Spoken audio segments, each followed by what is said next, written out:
Bismillahirrahmanirrahim. Assalamu alaikum. Welcome back, student.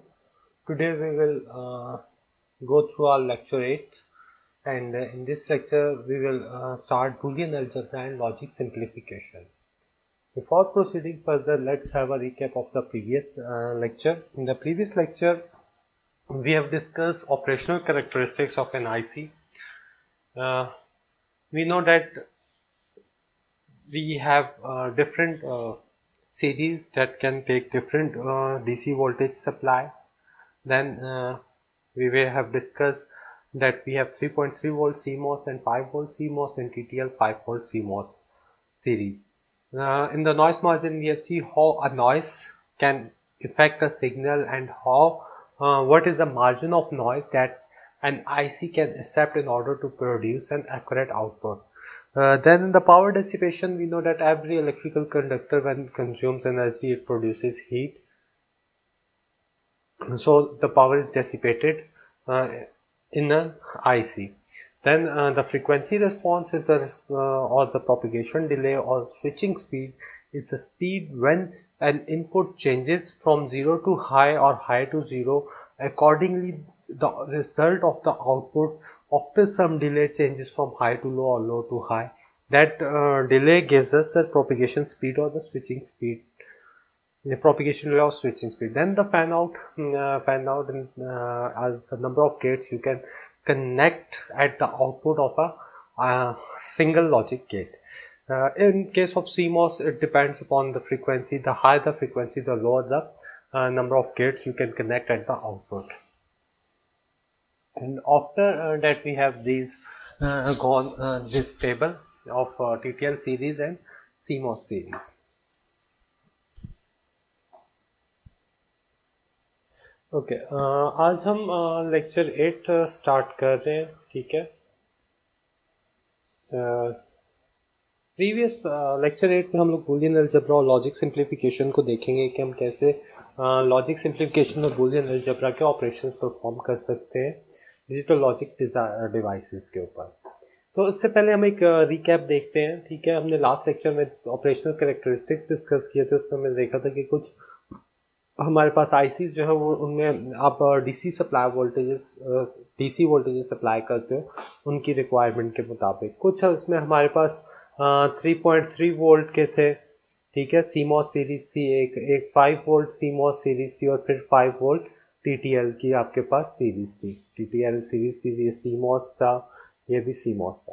ठीक है. फिर हमने नॉइस मार्जिन देखा था कि कैसे हमारे पास एक नॉइस मार्जिन था. एक हम यहाँ पे हमारे पास एक रेंज है. ठीक है. जिसके अंदर अगर आपके वोल्टेजेस हो तो आपके पास जो लॉजिक गेट है वो उसको 1 कंसिडर करेगा या 0 कंसिडर करेगा. बीच में एक रेंज थी नॉट अलाउडेबल. हमने कहा था कि ये जो सिग्नल रेंज है ये हमें बता रही होती है कि हमारा जो आईसी है वो कितनी नॉइस तक काम कर सकता है. यानी इतना नॉइस लेवल अगर आ जाए तो उसकी आउटपुट पे कोई फर्क नहीं पड़ेगा. फिर हमने पावर डेसिपेशन पे बात की थी. अगेन सीमॉस के ऊपर जो कैपेसिटेंस इफेक्ट की वजह से पावर डेसिपेशन का फार्मूला और है. वैसे पावर डेसिपेशन आप देखें तो V × IR होता है. जो वोल्टेज और जो करंट एक आईसी कंज्यूम कर रहा होता है तो वो उसकी पावर डेसिपेशन होती है. ठीक है. फिर फ्रीक्वेंसी रिस्पॉन्स के ऊपर हमने देखा था कि फ्रीक्वेंसी रिस्पॉन्स क्या है कि जब हम इनपुट को लो से हाई करते हैं तो उसके अकॉर्डिंगली जो आउटपुट है वो कब हाई से लो या लो से हाई होगी. तो उस जो डिले को जो इनपुट चेंज करने के बाद आउटपुट के अंदर जो जब चेंज आएगा तो उस डिले को आप फ्रीक्वेंसी रिस्पॉन्स या उसकी डिले या स्विचिंग स्पीड कहते हैं. फैन आउट पे हमने देखा था कि एक गेट की आउटपुट के ऊपर आप कितने गेट्स को इनपुट बना सकते हो. ये उसका फैन आउट होगा. ठीक है. हमने टीटीएल में देखा था कि फैन 20 है 10 to 20 आ रहे होते हैं और जो सीमॉस है उस पर फैन आउट जो है वो डिपेंड कर रहा होता है फ्रीक्वेंसी पे. जितनी ज़्यादा फ्रीक्वेंसी होगी उतना ही आपके पास फैन आउट आपके पास कम होगा और जितनी कम फ्रीक्वेंसी होगी उतनी ही आप सीमॉस में गेट ज़्यादा कनेक्ट कर सकते हो. उसके बाद हम लोग इस टेबल से गो थ्रू हुए थे. हमने टीटीएल सीरीज का ये टेबल देखा था. हमने देखा था कि कैसे हम स्पीड पावर प्रोडक्ट से ये बता सकते हैं कि कौन सा आईसी इनमें बेहतर परफॉर्म कर रहा है. और अगर आप देखें तो सारे आईसीज में जो आपके पास स्पीड पावर प्रोडक्ट है 74 ALS का, वो 4.8 है। इट मीन्स कि ये सब पे सब आईसी से ये बेहतर परफॉर्म करेगा। और इन केस ऑफ CMOS हमने देखा था कि CMOS में स्पीड पावर प्रोडक्ट 74 जो 5 वोल्ट सीरीज है उसमें 748 जो 74AHC है उसका जो है वो 0.0625 है, जो कि काफ़ी कम है। इसी तरह हमने 3.3 वोल्ट में देखा था कि 0.08 जो है वो कम है। तो ALV advance low voltage CMOS या लो वोल्टेज CMOS का जो स्पीड पावर प्रोडक्ट है वो कम है, मगर in terms of operating frequency तो ये ज़्यादा फ्रीक्वेंसी के ऊपर ऑपरेट कर सकता है। इसी तरह 74AHC की फ्रीक्वेंसी ज़्यादा है जिस फ्रीक्वेंसी पे वो ऑपरेट कर सकता है। अच्छा, इसके बाद अब हम लोग करते हैं, ठीक है, इसके बाद हम बात करते हैं बुलियन अलजेब्रा के ऊपर। ठीक है, हमने ये CMOS सीरीज के आईसीज भी देख लिए। बुलियन अलजेब्रा में हमारे पास तीन चीज़ें हैं, वेरिएबल, कॉम्प्लीमेंट और लिटरल। अच्छा, अब वेरिएबल हमारे पास एक क्वांटिटी है जिसके अंदर से दो ही वैल्यूज आ सकते हैं, या 0 या 1। ठीक है, या ये वैल्यू 0 होगी या आपके पास वेरिएबल की वैल्यू 1 होगी। वेरिएबल में इसके अलावा और कोई वैल्यूज नहीं आ सकती हैं। उसके बाद कॉम्प्लीमेंट आ जाता है। कॉम्प्लीमेंट जो है वो वेरिएबल का कॉम्प्लीमेंट है। ठीक है, और कॉम्प्लीमेंट को हम बार से रिप्रेजेंट करते हैं। मसलन एक वेरिएबल a है तो उसका कॉम्प्लीमेंट a बार होगा। ठीक है, a बार और कॉम्प्लीमेंट इस तरह से लेते हैं कि अगर a इज इक्वल टू 0 है तो a बार आपके पास इक्वल टू 1 आएगा। इसी तरह अगर a इज इक्वल टू 1 है तो a बार जो है आपके पास वो इक्वल टू 0 आएगा। तो ये कॉम्प्लीमेंट होगा आपके पास। फिर आ जाते हैं लिटरल्स। ए कॉम्प्लीमेंट, ये सब लिटरल्स है। ठीक है, लिटरल्स आपके पास जो एक इक्वेशन के अंदर जितने भी क्वांटिटीज हैं उनको आप लिटरल्स का नाम देते हैं।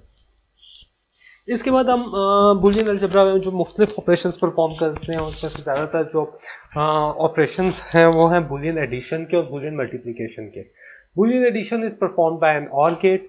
बुलियन एडिशन जो है वो ऑर गेट से ली जाती है, और sum terms describe Boolean addition. जो सम टर्म्स है जैसे a plus B plus C, ये जो सम टर्म्स हैं ये आपके पास बुलियन एडिशन कहलाती है। इसी तरह Boolean multiplication is perform by AND gate, और ये और गेट से आपके पास एडिशन होती है। ठीक है, a plus B plus C, ये आपके पास a plus B plus C, ये आपके पास बुलियन एडिशन हो रही है। और बुलियन मल्टीप्लिकेशन जो होती है वो एंड गेट से रिप्रेजेंट होती है। Product term describes the Boolean multiplication. तो प्रोडक्ट टर्म जो है वो a dot B dot C, ये प्रोडक्ट टर्म्स हैं और इनका मतलब है कि आप बुलियन मल्टीप्लिकेशन हो रही है, और बुलियन मल्टीप्लिकेशन आपके पास एंड गेट से होती है। ठीक है, a dot B dot c, तो ये आपके पास a dot B dot c आ रहा होगा। इसके बाद हमारे पास कुछ रूल्स हैं। ठीक है, रूल से पहले हम लोग लॉ से पहले हम बुलियन एडिशन को देखते हैं। ठीक है, Boolean addition sum of literals, ये आपके पास बुलियन एडिशन आपके पास शो हो रही है कि दो लिटरल्स है a प्लस बी बार और a bar plus B bar plus c. ठीक है, तो ये आपके पास बुलियन एडिशन आपके पास शो हो रही है। Sum term is equal to 1 if any literal is 1। अगर इनमें से कोई एक टर्म भी 1 है तो सम टर्म जो है आपके पास वो 1 ही होगी, यानी इसका रिजल्ट आपके पास 1 ही आएगा। ठीक है, अब b इज इक्वल टू 0 है तो b बार 1 होगा, a इज इक्वल टू 0 है तो a बार आपके पास 1 होगा। तो इनमें से कोई एक आध टर्म अगर 1 होगी तो आपके पास 1 होगा, और अगर सारी टर्म्स आपके पास 0 होंगी तो आपके पास जो है वो सम 0 होगा। इनकेस a और a भी 0 है, b भी 0 है, तो आपके पास a प्लस बी आपको 0 मिलेगा। ठीक है, अगर a प्लस बी प्लस सी तीनों 0 हैं। ठीक है, या इनकेस इस टर्म में देखें, ये टर्म आपके पास अगर a आपके पास 1 है, ठीक है, b आपके पास 1 है और c आपके पास 0 है, तो इस टर्म का रिजल्ट भी आपको 0 मिलेगा। ठीक है, तो इस तरह से हमारे पास बुलियन एडिशन परफॉर्म होती है। बुलियन मल्टीप्लिकेशन पे है तो डॉट से आपको हमने जब हम लॉजिक गेट्स पढ़ रहे थे तो हमने कहा था कि डॉट जो है वो एंड गेट को रिप्रेजेंट करता है। अब बुलियन मल्टीप्लिकेशन हमें प्रोडक्ट ऑफ लिटरल्स देती है। ठीक है, ये मेरे पास ए बी लिटरल्स हैं, a dot B bar literals हैं और a bar dot B bar dot C literals हैं। अब प्रोडक्ट टर्म में कोई एक टर्म अगर 0 होगी तो आपके पास सारे लिटरल्स कोई एक लिटरल अगर जीरो होगा तो प्रोडक्ट टर्म आपके पास जीरो हो जाएगी, और अगर सारे लिटरल्स आपके पास वन है तो ही आपके पास प्रोडक्ट टर्म वन होगी, क्योंकि एंड गेट की प्रॉपर्टी है। एंड गेट का आप ट्रुथ टेबल अगर आपको याद हो 0 0 0 1 1 0 1 1, तो जब 1 1 होते थे तभी रिजल्ट 1 आता है, बाकी सब पे ये 0 0 0 आ रहा है। तो बुलियन मल्टीप्लिकेशन में जो प्रोडक्ट टर्म्स है वो सारी टर्म्स वन तभी हो, प्रोडक्ट टर्म वन तभी होगी जब सारे लिटरल्स आपके पास वन होंगे। अब आते हैं लॉज, रूल्स और थ्योरम्स ऑफ बुलियन अलजेब्रा पे। तो बुलियन अलजेब्रा के कुछ लॉज हैं, ठीक है, जिसमें कम्यूटेटिव लॉ होल्ड करता है एडिशन और मल्टीप्लिकेशन के लिए, एसोसिएटिव लॉ है जो एडिशन और मल्टीप्लिकेशन के लिए होल्ड करता है, इसी तरह डिस्ट्रीब्यूटिव लॉ है, रूल्स ऑफ बुलियन अलजेब्रा फिर हम देखेंगे, और फिर हम डिमॉर्गन्स लॉ की तरफ जाएंगे, डिमॉर्गन्स थ्योरम की तरफ जाएंगे, ठीक है। ये तीन लॉ है, फिर रूल्स हैं, और फिर आपके पास थ्योरम है। तो सबसे पहले हम इन लॉज को डिस्कस करते हैं। लॉज में सबसे पहले कम्यूटेटिव लॉ फॉर एडिशन और कम्यूटेटिव लॉ फॉर मल्टीप्लिकेशन है। कम्यूटेटिव ये कहता है कि अगर दो a plus b is equal to b plus a है, इसी तरह मल्टीप्लिकेशन में a dot B is equal to b dot a है, यानी कि आप अगर a प्लस बी करें या b प्लस ए करें दोनों का रिजल्ट सेम ही होगा। इसी तरह a डॉट बी करें या b डॉट ए करें दोनों का रिजल्ट आपके पास सेम ही होगा। तो कम्यूटेटिव लॉ एडिशन के लिए भी होल्ड करता है और मल्टीप्लिकेशन के लिए भी ट्रू होल्ड करता है। इसके बाद डिस्ट्रीब्यूटिव लॉ पे है। तो डिस्ट्रीब्यूटिव लॉ ये है कि अगर आपके पास लिटरल्स तीन लिटरल्स हैं, वो आपस में जिस तरतीब से डिस्ट्रीब्यूट हुए हैं उनकी तरतीब अगर आप चेंज भी कर दें तो उनके रिजल्ट पे कोई फर्क नहीं पड़ेगा। जिस तरह अगर b प्लस सी को आप पहले एंड करके दोबारा उसके साथ ए का और लें, ठीक है, और आप पहले ए और बी को और लें और बाद में सी को और लें, तो दोनों का रिजल्ट आपके पास सेम ही होगा, इससे कोई फर्क नहीं पड़ता कि ए प्लस बी प्लस सी करें या ए प्लस बी प्लस सी करें, ठीक है। बी प्लस सी करके फिर ए करें या ए प्लस बी करके सी करें, दोनों का रिजल्ट सेम होगा। और एसोसिएटिव लॉ जो है वो मल्टीप्लिकेशन के लिए भी ट्रू है कि अगर आप A dot B dot C करें और बी डॉट सी करके बी और सी का एंड ले के बाद में ए का एंड ले और ए डॉट बी का एंड ले के बाद में सी के साथ उसका एंड ले, तो दोनों का रिजल्ट आपस में इक्वल ही होगा, ठीक है। ए बी सी आप ये एसोसिएटिव लॉ एडिशन और मल्टीप्लिकेशन दोनों के लिए ट्रू होल्ड करता है। इसी तरह फिर आपके पास हमारे पास डिस्ट्रीब्यूटिव लॉ है। डिस्ट्रीब्यूटिव लॉ ये कहता है अगर ए एंड हो रहा है बी प्लस सी से तो ये इक्वल होगा ए डॉट बी के और ए डॉट सी के, कि ए जो है वो प्रॉपरली डिस्ट्रीब्यूट होगा। एसोसिएटिव जो है वो एसोसिएशन के साथ आता है कि इनकी एसोसिएशन जो भी हो उससे रिजल्ट पे फर्क नहीं पड़ेगा। और डिस्ट्रीब्यूटिव लॉ ये कहता है कि अगर एक क्वांटिटी बाहर है तो वो प्रॉपरली डिस्ट्रीब्यूट होगी, ठीक है, ए डॉट बी और ए डॉट सी के। अब इसी तरह आप देख लें कि हम लोगों ने ए बी और सी का और लिया, ठीक है, और उसके बाद ए का साथ एंड लिया, तो आपके पास ए डॉट बी प्लस सी आ रहा है। और इधर हम ए बी का एंड ले रहे हैं, ए सी का एंड ले रहे हैं और आखिर में इनको और कर रहे हैं, तो आपके पास ये रिजल्ट आ रहा है। तो ये दोनों रिजल्ट ट्रू होल्ड करेंगे। इन रिजल्ट्स को हम जो है वो ट्रुथ टेबल से और बेहतर डिफाइन कर सकते हैं। इनके सब तीन लिटरल्स हैं तो मुझे थोड़ा सा मेरे पास ट्रुथ टेबल बड़ा बनेगा, ठीक है, ए बी सी, इसके बाद बी प्लस सी, ठीक है, बी प्लस सी के बाद ए डॉट बी प्लस सी आ जाएगा, ठीक है। इधर देख रहे हैं ए बी आ जाएगा, उसके बाद ए सी आ जाएगा और फिर इन दोनों का ए बी प्लस ए सी आ जाएगा।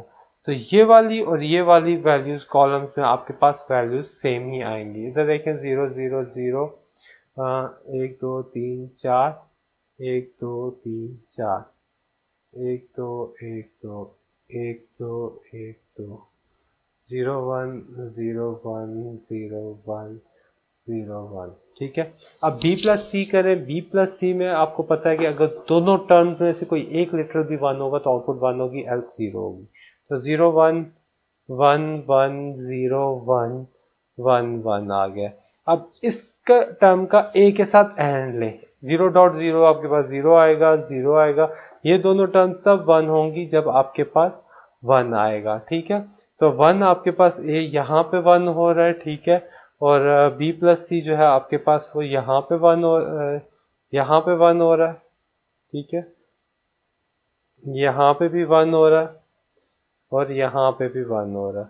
बाकी टर्म्स में आपके पास ये 0 0 और 0 ही रह रहा है, ठीक है। तो आपके पास ए डॉट बी प्लस सी ये आ रहा है। अब ए बी देखें, ए बी आपके पास सिर्फ यहाँ पे 1 हो रहे हैं, ठीक है, बाकी सारी जगह पे ये 0 0 0 0 0 है। और ए सी आप देखें, ए सी दोनों कहाँ 1 हो रहे हैं, यहाँ पे 1 हो रहे हैं, ठीक है, यहाँ पे 1 हो रहा है, यहाँ पे 0 है और यहाँ पे 1 हो रहा है, ठीक है। अब इन दोनों का और लें तो आपके पास और में आएगा 0 0, बाकी सारा ये 0 0 0 0 0 0 आ रहा है, यहाँ पे 1 आ रहा है, 1 1। तो ये वाला टर्म और ये वाली टर्म आपस में बराबर है। तो ट्रुथ टेबल से भी ये हम प्रूव कर सकते हैं कि डिस्ट्रीब्यूटिव लॉ ट्रू होल्ड करता है कि कैसे आपके पास जो एक लिटरल है वो कैसे 2 पे डिस्ट्रीब्यूट हो रहा है। जब आप यहाँ से और को चेंज कर एंड को चेंज करेंगे तो आपके पास और आ रहा है। सिमिलरली अगर आपके पास वो ये डॉट ए इधर हो या डॉट ए इधर हो, इससे कोई फर्क नहीं पड़ेगा, ठीक है, वो एसोसिएटिव प्रॉपर्टी में आ जाते हैं हम, ठीक है। अब हम रूल्स ऑफ बूलियन अलजेब्रा के ऊपर बात करेंगे, ठीक है। हमारे पास कुछ बूलियन अलजेब्रा के रूल्स हैं, स्टैंडर्ड रूल्स हैं, हम उनको फॉलो करते हैं बूलियन एक्सप्रेशन को सिंप्लीफाई करने के लिए। तो रूल नंबर 1 हमारे पास है a plus 0 is equal to a, ठीक है। मैं यहाँ से a plus 0 is equal to a आ रहा होता है आपके पास, हाँ कि ए हमने और गेट में पढ़ा है कि जब भी कोई एक टर्म 1 होगी तो आपके पास आंसर 1 आएगा, और अगर सारे दोनों टर्म 0 होंगी तो आपके पास आंसर 0 आएगा। तो इस हिसाब से a plus 0 is equal to a आता है। और कोई एक टर्म भी 1 हो तो आपके पास टर्म आउटपुट सम टर्म आपके पास 1 आएगी, a plus 1 is equal to 1। इसी तरह a डॉट 0 आपके पास 0 होगा और a dot 1 is equal to 1 होगा, ठीक है। कोई एक टर्म भी 0 हो तो आपके पास प्रोडक्ट टर्म 0 होती है, और a डॉट 1 आपके पास a आएगा, जैसे a plus 0 is equal to a आता है। a प्लस ए आपको a देगा और a प्लस ए बार आपको 1 देगा। उसकी वजह ये अगर 0 होगा तो ये 1 होगा, ये अगर 1 होगा तो ये 0 होगा। दोनों दफा में अगर आप देखें कोई ना कोई एक टर्म 1 होगी, तो जब एक टर्म 1 होगी तो आपके पास 1 ही आएगा। और 0 प्लस ए अगर दोनों 0 है तो आपके पास 0 आएगा, दोनों 1 है तो आपके पास 1 आएगा। तो a plus a is equal to a ही होगा। इसी तरह a डॉट ए भी आपके पास a ही आएगा, a डॉट ए बार आपके पास 0 आएगा, ठीक है। a अगर 0 है तो ये 1 होगा, ये 1 है तो ये 0 होगा। तो कोई दोनों में से एक टर्म नहीं 0 हो तो आपके पास प्रोडक्ट टर्म आपके पास 0 होती है। a double bar is equal to a होता है, ठीक है। इसी तरह a plus A dot B आपको a देगा, ठीक है। ये रूल बहुत इंपॉर्टेंट है और बहुत जगहों पे यूज भी होता है। a plus A dot B is equal to a होता है। इसको आप इसको वेरीफाई भी कर सकते हैं, ठीक है। a plus A bar is equal to 1 होता है और 1 डॉट बी है, तो ये a plus A bar into B आपको a प्लस बी देगा। अगर a प्लस ए बी होगा तो आपके पास a आएगा, और a plus A bar B होगा तो आपके पास a प्लस बी आता है, ठीक है।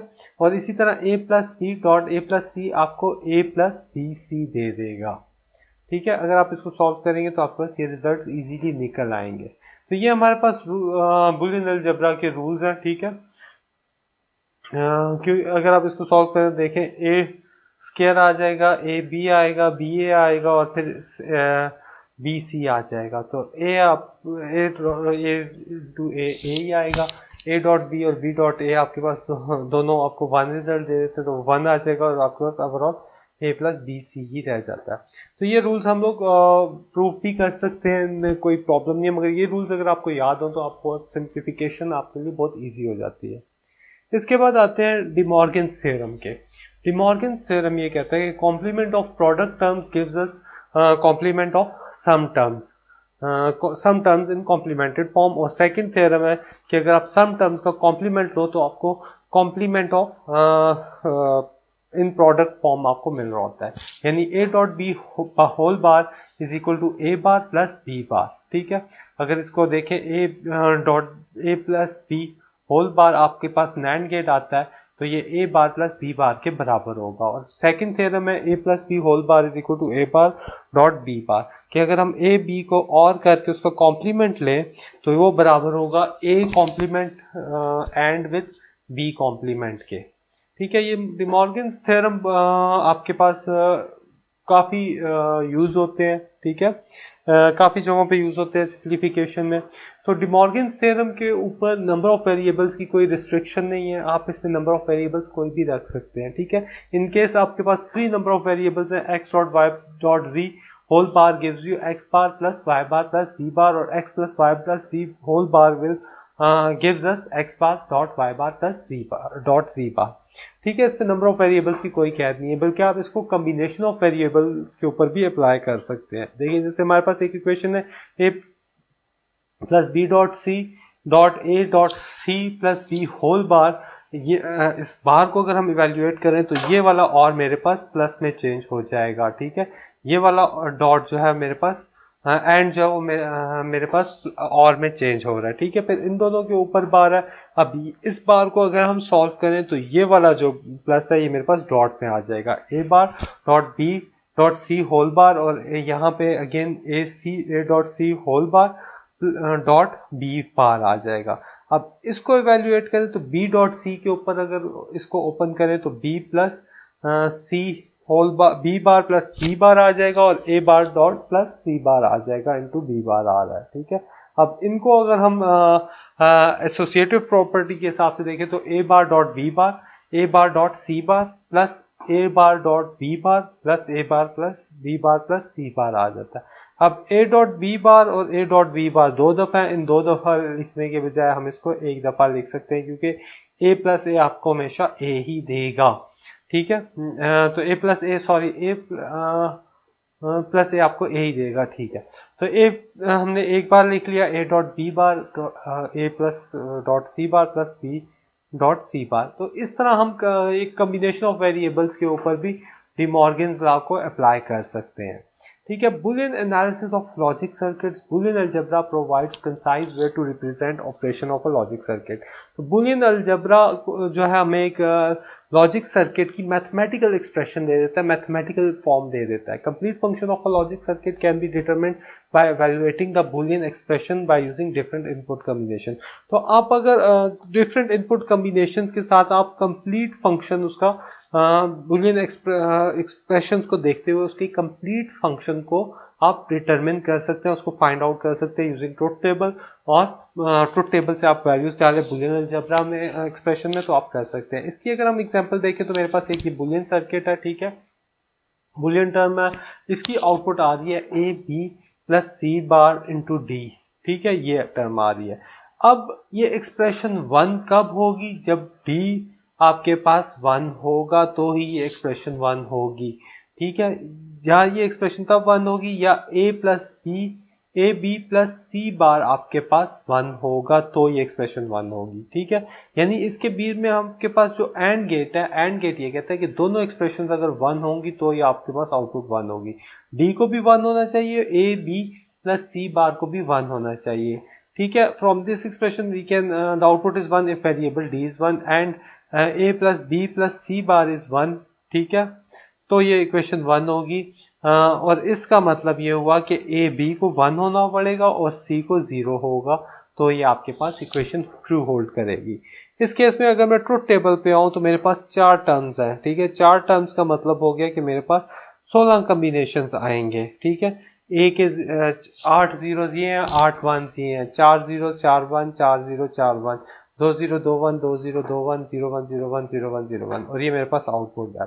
अच्छा, जब डी 1 है तो आपके पास आउटपुट 1 है। ठीक है, डी अगर आपके पास 1 है तो आपके पास आउटपुट 1 है। ठीक है, तो जहां जहां डी 1 है वहां पे मेरे पास आउटपुट 1 है। ठीक है, डी 1 है, सी 0 है और ए भी आपके पास 1 है, यानी कि डी 1 है।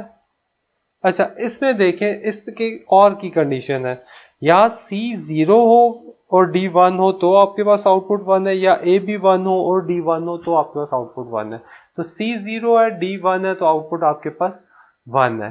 ठीक है, इस केस में हम देख लेते हैं C जब 0 है और D 1 है, C 0 है, D 1 है, आउटपुट 1 है। ठीक है, इस तरह आ जाए C 0 है, D 1 है, आउटपुट आपके पास 1 आ रही है। नीचे आ जाए C 0 है, D 1 है, तो आउटपुट आपके पास 1 आ रही है।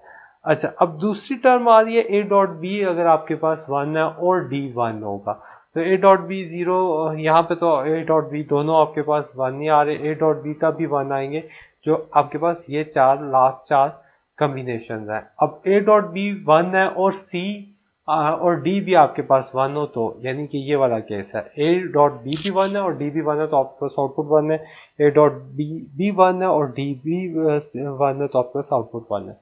तो इस तरह से हमने ट्रुथ टेबल को, इस एक्सप्रेशन को देखते हुए इसके जो कंप्लीट फंक्शनैलिटी है ट्रुथ टेबल के थ्रू वो हमने फाइंड आउट कर ली है। ओके, अब हम आते हैं सिंप्लीफिकेशन यूजिंग बूलियन अलजेब्रा। अब हम लोगों ने देख लिया कि हम लोग कैसे एक डिजिटल सर्किट की इक्वेशन लेके उसकी फंक्शनैलिटी को देख सकते हैं। अब बाज़ दफ़ा ये होता है कि हम बूलियन अलजेब्रा के रूल्स को देखते हुए एक इक्वेशन को मज़ीद सिंप्लीफाई कर सकते हैं।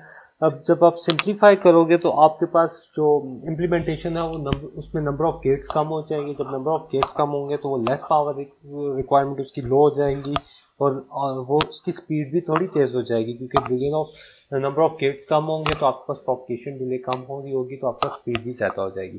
तो ये हम बूलियन अलजेब्रा के रूल्स को यूज़ करते हुए हम इक्वेशन को सिंप्लीफाई कर सकते हैं। इसकी एक एग्जांपल देखते हैं कि मेरे पास एक इक्वेशन है जिसमें तीन लिटरल्स हैं ए, बी और सी। मेरे पास इक्वेशन है A B plus A B plus C plus b into b plus c. ठीक है, अब इसको हम सॉल्व करते हैं। ए बी आता है, इसको अगर हम ओपन करें तो ए बी प्लस ए सी आ जाएगा। ठीक है, इसको ओपन करें तो बी डॉट बी और बी प्लस सी आ जाएगा।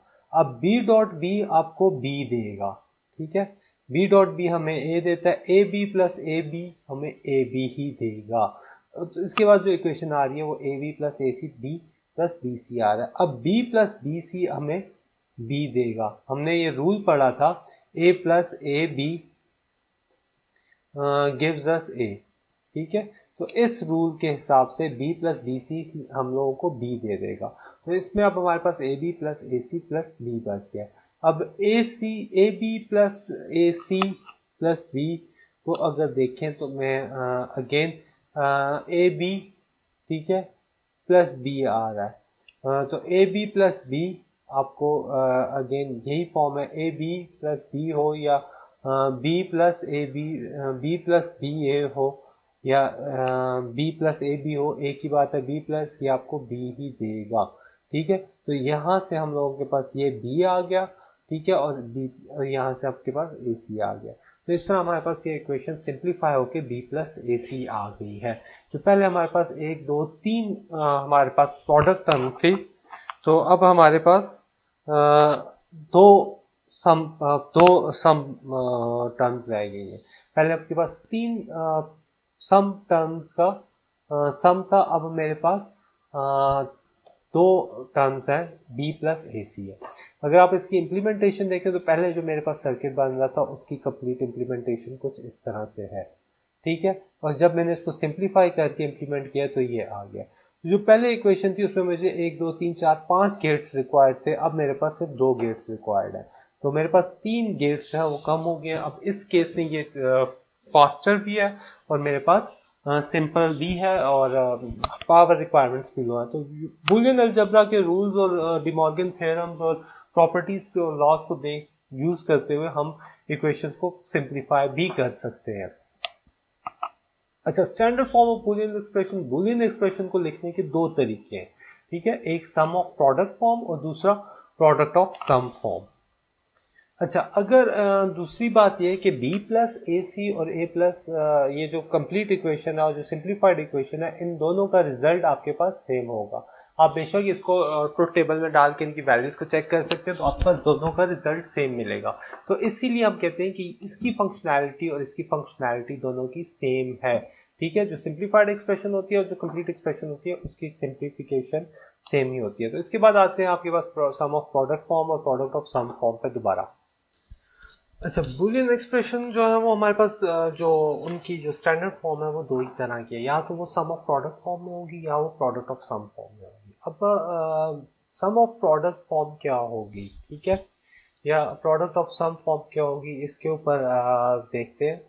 ठीक है, अब सम ऑफ प्रोडक्ट क्या होगी कि एंड गेट्स आखिर में और गेट हो रहे होंगे। मींस कि मेरे पास अगर ये दो एंड गेट्स हैं, ठीक है, ये मेरे पास आपस में और हो रहे हैं, तो ये जो मेरे पास होगा ये मेरे पास प्रोडक्ट ऑफ सम होगा कि ये सॉरी सम ऑफ प्रोडक्ट होगा कि सम मुझे प्रोडक्ट टर्म का सम आखिर में मिल रहा है। इस तरह अगर मेरे पास ए बी सी डी है तो मेरे पास जो रिजल्ट आ रहा होगा वो a B plus C d आ रहा होगा। तो मेरे पास ये दो प्रोडक्ट टर्म है और रिजल्ट मेरे पास प्लस है। इसी तरह मेरे पास प्रोडक्ट ऑफ सम फॉर्म है। प्रोडक्ट ऑफ सम फॉर्म में क्या होगा कि आखिर में मेरे पास एंड गेट लगेगा, इधर आखिर में मेरे पास और गेट लग रहा है। ठीक है, आखिर में मेरे पास एंड गेट लगेगा, मेरे पास दो चार टर्म्स हैं जो आपस में ऐड हो रही हैं, ठीक है, और बाद में आके उनमें एंड गेट लग रहा है, तो ये मेरे पास प्रोडक्ट ऑफ सम होंगे कि सम्स का प्रोडक्ट आ रहा है ए बी सी डी। ठीक है, तो यहाँ पे आपके पास सम आ रहा है ए प्लस बी, यहाँ पे आपके पास सम आ रहा है बी प्लस सी, आखिर में जो आपके पास a plus b ended with c plus d. तो ये जो फॉर्म है ये मेरे पास प्रोडक्ट ऑफ सम फॉर्म है और ये वाली फॉर्म मेरे पास सम ऑफ प्रोडक्ट फॉर्म है। ठीक है, इस पे आगे देखते हैं। जो standard form of Boolean expression है, सम ऑफ प्रोडक्ट फॉर्म आपके पास होगी a B plus A B c. ठीक है, तो तीन लिटरल्स हैं, मेरे पास दो टर्म्स के प्रोडक्ट का सम आ रहा है, तो ये सम ऑफ प्रोडक्ट है। इसी तरह मेरे पास एक और एक्सप्रेशन है A B C plus C D E plus B bar C D bar, तो ये भी मेरे पास सम ऑफ प्रोडक्ट है। ठीक है, इसी तरह A bar B plus A bar B C bar plus ए सी, ये भी मेरे पास प्रोडक्ट ऑफ सम है। और इसी तरह अगर सम ऑफ प्रोडक्ट है, इसी तरह हम प्रोडक्ट ऑफ सम देखें तो मेरे पास सम्स के प्रोडक्ट आ रहे हैं a plus B bar ended with a plus B bar plus c, तो ये जो फॉर्म है मेरे पास ये मेरे पास प्रोडक्ट ऑफ सम है। इसी तरह A bar plus B bar plus C plus D bar plus E B bar plus C plus D, ये भी मेरे पास प्रोडक्ट का सम आ रहा है, सम्स का प्रोडक्ट आ रहा है, और ये भी मेरे पास सम्स का प्रोडक्ट आ रहा है। तो ये मेरे पास दो फॉर्म है, सम ऑफ प्रोडक्ट या प्रोडक्ट ऑफ सम। अगर इसकी इंप्लीमेंटेशन देखें तो मैंने आपको बताया था कि जैसे मेरे पास ये आ रहा है, ये आखिर में एंड गेट अगर लग रहा है, आखिर में सॉरी और गेट अगर लग रहा है, और गेट अगर मेरे पास आखिर में लग रहा है, तो ये मेरे पास product of sum of product होगा, SOP होगा मेरे पास, सम ऑफ प्रोडक्ट। तो ये सम या पी ये आपको बताएंगे कि आखिर में एंड लगता है या और लगता है। अगर ये सम ऑफ प्रोडक्ट है, एस है शुरू में, तो मेरे पास आखिर में और गेट लगेगा। ठीक है, और अगर ये POS है प्रोडक्ट ऑफ सम है, तो यहाँ पे मेरे पास आखिर में एंड गेट लगेगा। जितनी भी सम टर्म्स होंगी उनका हम प्रोडक्ट यूजिंग एंड गेट लेते हैं। ठीक है, तो ये मेरे पास दो फॉर्म है। अब कोई भी एक्सप्रेशन जो है उसको हम सम ऑफ प्रोडक्ट फॉर्म में लिख सकते हैं। ठीक है, जिस तरह मेरे पास एक एक्सप्रेशन है A B plus B C D plus E F, तो इसको अगर मैं ओपन करूं तो मेरे पास B C D plus B E F आएगा, A B plus B C D plus B E F. तो ये फॉर्म जो है मेरे पास वो SOP की फॉर्म में है, सम ऑफ प्रोडक्ट फॉर्म में है। ठीक है, इसी तरह एक और एग्जांपल है ए प्लस बी बी प्लस सी प्लस डी, इसको ओपन करें तो A B plus A C plus A D B B plus B C plus B D आ रहा, बी बी आपको बी देगा। ठीक है, अगेन इसको ए बी और ए बी और आपके पास यहाँ पे बी आ रहे हैं, ए बी और बी आपको बी दे देगा। ठीक है, ए सी और बी सी आ रहे हैं। ठीक है, ए सी आपके पास उसी तरह आ जाएगा, ए डी और बी प्लस बी सी से हम लोगों ने बी निकाल लिया था। ठीक है, ए बी प्लस ए सी, इसको हम सिंप्लीफाई करें तो आपके पास A C plus A D plus B आ रहा है। ठीक है, इसको हम लोगों ने सिंप्लीफाई किया, बी इधर ही आ रहा है, A C plus A D में से हमारे पास ए डी बच रहा है। ठीक है, ए बी इधर बी प्लस सी आएगा। इसको हम सिंप्लीफाई करके इस फॉर्म में ला सकते हैं। ये कोई इतनी मुश्किल नहीं है कैलकुलेशन। इन कैलकुलेशन की हम प्रैक्टिस करेंगे ये using by laws of Boolean algebra और रूल्स ऑफ बुलियन अलजेब्रा को यूज करते हुए आपके पास ये सिंप्लीफाइड टर्म आ रही है। इसी तरह अगर डबल बार पे देखें, इस एक्सप्रेशन में मैं थोड़ी देर तक आता हूँ, मैं इसको प्रॉपरली सॉल्व करता हूँ। इस एक्सप्रेशन पे आते हैं, a plus B double bar plus सी बार है।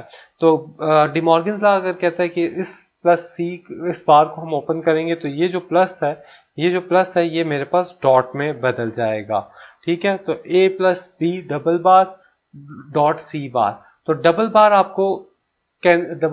आपके पास कैंसिल हो जाती है, आपके पास ए प्लस बी ही आएगा। तो ये डबल बार कैंसिल होकर आपके पास ए प्लस बी इंटू सी है बार आ रही है। इसको ओपन करें तो ए सी प्लस बी सी बार। तो ये जो फॉर्म है आपके पास, ये again sum of product form में है आपके पास।